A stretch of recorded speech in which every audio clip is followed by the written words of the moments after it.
Utlom nandito ngayon. Utlom, anong masasabi mo ngayon sa clearing na ito? Magandang araw po sa inyo lahat. Mula po sa most trending personality ng social media. Ako po ang Viva ng Bayan. At ito po ay isang public service para sa kapwa ko mahihirap.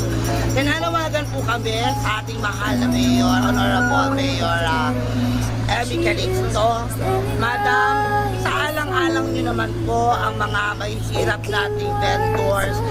Dahil kung nalalaan nyo lang po, halos lahat ng mga mahihirap na narito na naghahanap buhay lamang at marahil inutang pa sa 5-6 ang kanilang mga puhunan ay butante nuno. Ginagalang po namin kayo, mahal namin Mayor.